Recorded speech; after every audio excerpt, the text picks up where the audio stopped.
What is up, guys? Kane here, and in this one, we're gonna talk about the Dragon Awakening. So, we have finally unlocked the feature, we have leveled the dragon to 65.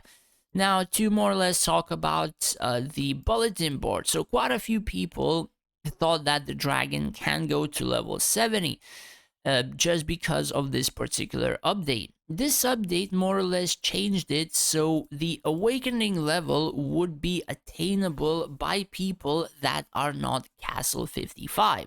Because there are only very few people Castle 55, and those people are like Krakens or whales or stuff like that. And then what would happen is you're basically locking this particular feature to a person who has played the game for 2 to 3 years or so, and it's not really good for the healthiness of the game. So this patch pretty much was so people who are lower castle level like myself be able to achieve this feature and then get daily rewards from the daily activity stuff. Because do keep in mind, if you don't have a feature unlocked, those resources will not appear in your daily activity boxes, and particular events which they had updated, they would not have those materials in them as well. So what do I mean by that? So we take Dark Dimension for instance. If I don't have Temple unlocked, these runes would not even exist in these rewards, but the temple is fairly low activation, so not a very good, I suppose, example, but you pretty much understand that if I would not have the temple unlocked, these runestones would not be here. So, that aside, let's talk about the Dragon Awakening. So my dragon had 86 million HP, I leveled 4 levels, and my dragon got about 43 million HP. So that's probably like what exactly 50% or so. And attack, my dragon got like 1 million attack or close to 1 million. So my attack was raised by a lot more than 50%, I do believe. So yeah, that is a pretty huge bonus. So let's talk about the awakenings. So Dragon Awakening 1 increases evade chance. Honestly, the evade chance is not really that good. I mean, if we check the archers that I have, my archers have like 350% accuracy. Some archers I've seen have like 450%, so evade chance right now, I doubt it's really that good. Then Dragon Awakening 2, 4 attributes raised by 30. This kind of helps with tankiness, with some damage, all that kind of stuff, as well as winning in stats for some people. Dragon Awakening 3, Dragon deals additional damage to troops and heroes, which depends on the stage in the game. It might be good, might be not so good, and then take 30% less, which is actually powerful. So the dragon will be dying less or not be susceptible to being one-shotted by like abilities, by heroes, by rogues, I guess. But it really depends on the damage part as well, since some abilities have been awakened and are pretty friggin' good. And then the Awakening 4 unlocks awakening abilities and unlocks greater abilities of awakening levels. So this, I'm not sure if it means like the greater abilities, the ones we spend Lenari to get, or it like further increases an abilities level or something like that, like say Hero Predation. Because, for instance, I've seen this particular, what a moment, this particular predation as, say, the ping that we would see in one moment, as we would see in the Awaken ability, like this pink color and stuff like that. So I wonder if it's that or if it's just like Awaken abilities of the Greaters. And then unlocks new ability slots. So the dragon can have 10 abilities when you do that instead of 8, which is actually pretty good because some dragons can actually do a lot more than just have like friggin' 6 graders for most people. So let's get into some of the abilities. I'm not gonna talk about all of them, I'm just gonna talk about some of them that my dragon has. So currently I have Blessed Arcane Blessing, increases magic damage and healing efficacy by 20. Awakening ability increases magic damage and efficacy by 30% and then grants more accuracy.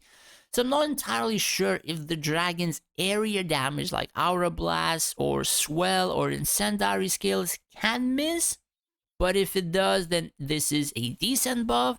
If it doesn't, then it's only decent just because this percentage increase. Now, what I find good about the Incendiary skills is that this particular ability kind of became a little bit broken. The thing is, this awakening stuff blessed Ruby Dragon skills with magic or blesses increases the damage of all of its flames by 30%, meaning even this particular damage will be increased by 30%. Now, usually my dragon does probably like about 1%, maybe a little bit less to, say, frontline around it with the incendiary scales. Probably a little bit more as you reduce that magic resistance with the swell. So, this one increases this particular damage value by 4.7k, as well as 30% more, could actually double or triple the amount of damage that the dragon was doing. So this could have some meaningful damage increase in terms of the dragon, as well as it buffed the allied units damage towards the units damaged by incendiary scales or the fire abilities by, I think, what, 3%, 3 to 4%, which is also pretty decent. So Bless Rampage. So this ability was granting damage reduction of 35%, but every 10 seconds it was reduced by 7. So in the Awakening, it reduced the damage reduction to 25. However, this lasts as long as the dragon remains alive. So basically, this one, after what, 50 seconds, it has 0 damage reduction or so. And after like 20-30 seconds, it's pretty much half of what it is now. Whereas this one would stay for as long as the match lasts, as well as increasing the dragon's attack as well by 6%, which is also reduced apparently, because this one is 8% 5 times, and this one is 6%. So 40% to 30%, but the dragon's reduction is not decreased. So depends, nuances here and there. I mean, the dragon's most susceptible to damage in the first 10 seconds, usually 15 seconds depending on placements and burst versus burst or stuff like that. Otherwise, it can be a buff. Blessed Magic Swell. So, reduces the magic resistance by 15% and some damage. Awakening ability, the damage is increased by 50%. And then we see this reducing the physical resistance and magic resistance of units struck. So this can make archers also a lot more viable in terms of appearing in the DPS lists for, say, human archers, Deadeyes, Rakan archers, all that kind of stuff, because I think something like a fire dragon can actually reduce the resistances like 5 times or stacks 5 times. Or, can stack this particular buff 5 times. So it's not going to be 5 times 15% likely. It's going to have some caps or soft caps or hard caps. I'm not really sure. But essentially, it could have stacks of 5, which then, I mean, archers with Cosmic Badge do a ton of damage. So this could actually bring them back and do, or rather make them do a ton if the dragon is closer to them. Then I have Greater, they don't have it. I know Hero Predation is also Awakened, but this is likely the other thing, like the Greater ability Awaken or so. So I'm not gonna click learn new ability. Knowing myself, I will rather screw up my dragon. So we're gonna go into deploy another dragon that I have and check the other abilities. So I know that the Cosmic Storm also had received an Awaken, so this could potentially be more useful because the dragon, or rather the attack and magic damage was increased, more meteors blinding them for longer, but this particular ability kind of makes the dragon stay longer in one place. So for example, if you have a backline dragon, this could actually work out in your favor, because likely by casting this ability, then having some others, then it will cast this ability. Likely the dragon will remain in the backline for as long as like 20-30 seconds or so, or even more if you have that kind of a build. But I think the swell and other stuff are a lot more important, so it's questionable if this is that good, because then Aura Blast would kind of be useless if you would have this ability. Then we have a few physical abilities which were reworked. I'm not sure if they're going to be used, but the Calamity was improved in terms of increases their damage taken by 60% while they're stunned. This particular ability is only good while you're facing a stall side. If you're not facing a stall side, pretty much this doesn't work on frontline heroes, because gladiators and paladins cannot be stunned for the first 30 seconds. So this doesn't change the ability or whether or not it goes above that passive or so. So it's not going to work because there is a word here while they're stunned.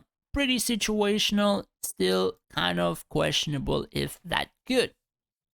And this one, Bestial Roar, increases damage dealt by the dragon by 25% and also increase their damage of this ability. Everything else remains the same, but increases the damage dealt by 25%. The dragon doesn't do a ton of damage except for early game, so this I doubt is that useful either.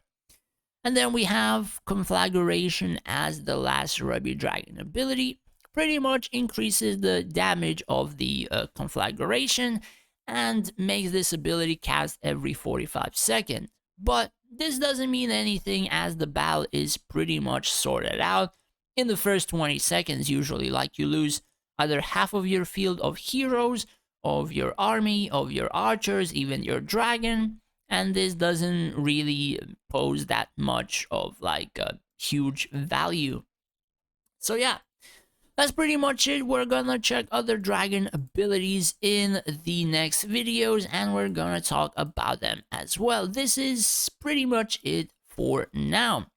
Thanks for watching, hopefully you enjoyed it, and if you did, do hit that subscribe button, it would help me out a lot. As well as if you would wish to support me more than just watching my videos, I have made a Patreon page where you would be able to do just that, and in return I would be able to help you out more individually in terms of events, PvP, formations, and stuff like that. As well as I would like to thank all of my patrons for the support. I really appreciate it for your subscriptions. Thanks you guys so much. Thanks for watching, take care, and stay safe out there.